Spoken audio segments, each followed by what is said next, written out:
sesudah mendengar penjelasan dari para dokter yang ahli, 85% itu tidak ada gejala klinisnya. Jadi yang membawa virus itu dia sehat-sehat saja, apalagi yang masih muda. Dia tidak ada gejala demam, tidak ada gejala batuk. Padahal 85%.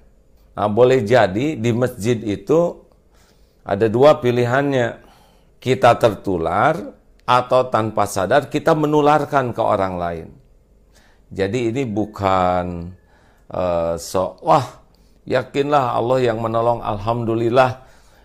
Saya diberikan kesempatan berguru dengan guru yang ahli tauhid sehingga nama juga disebut Darut Tauhid. Namun kenapa menyempurnakan ikhtiar seperti ini? Ya karena Rasulullah pun begitu. Tidak boleh mencampurkan unta yang sakit dengan unta yang sehat. Nah kita tidak tahu sekarang siapa yang sakit dan siapa yang sehat. Khawatir kalau ke masjid, mungkin yang menularkan kepada yang lain. Karena orang-orang sehat itu ujiannya sekarang 85% virus itu tidak menunjukkan gejala klinis.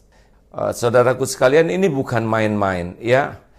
Lihat dalam tempo sebentar saja 2 minggu grafiknya dari 2 sekarang sudah 227. Bisa dibayangkan ini persis keadaan Italia 2 minggu pertama. Juga keadaan Iran 2 minggu pertama. Tiba-tiba begitu, ini besok lusa bisa melesat karena sebagian besar yang terpapar virus itu tidak menyadari dirinya membawa. Kita berdesak-desakan terus kena lewat tubuh. Kemarin sudah juga menyimak penjelasan dari dokter yang langsung ini berinteraksi. Beliau mengatakan sekarang kawan-kawan dokter itu dari ahli paru sebagian sudah dirumahkan. Ventilator juga sudah berkurang. Jadi ini belum apa-apa. Nanti rumah sakit kita tuh sudah kekurangan dokter, kekurangan perawat, kekurangan peralatan, padahal ini belum apa-apa. Ini baru memulai ini. Ini belum apa-apa nih hadirin, baru tumbuh, baru 2 minggu. Besok lusa bisa ribuan dan puluhan ribu. Mungkin na'udzubillahi min zalik ya. Kalau kita melihat kesantaian kita ya, melihat kesantaian kita persis di Italia yang santai, rileks saja, dianggap remeh dan tiba-tiba melesat.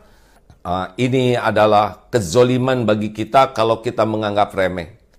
Kita keluar hanya ketika darurat saja. Tahan, keluarga tahan berada di rumah. Anak-anak tahan ada di rumah.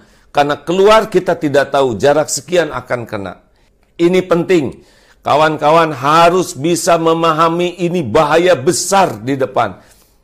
Kematian sudah ditetapkan oleh Allah Subhanahu wa taala, itu hakul yakin. Ini bukan bicara masalah mati, tetapi ini penyebaran yang luar biasa ini. Kapasitas rumah sakit kita terbatas, dokter, perawat terbatas. Ini beda dengan di negara lain yang fasilitasnya banyak, kemudian uangnya juga banyak, kesadaran masyarakatnya disiplin. Korea itu tidak di lockdown, tapi disiplin. Dan setiap hari itu mengecek dari sini tuh sampai 15.000. Nah, kita sudah hampir setengah bulan, baru berapa ratus yang dicek.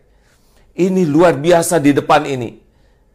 Saudara-saudaraku sekalian, ini luar biasa di depan. Sedih sekali melihat banyak orang yang meremehkan, bahkan menertawakan satu sama lain, masih senang berkerumun. Ya mungkin karena belum.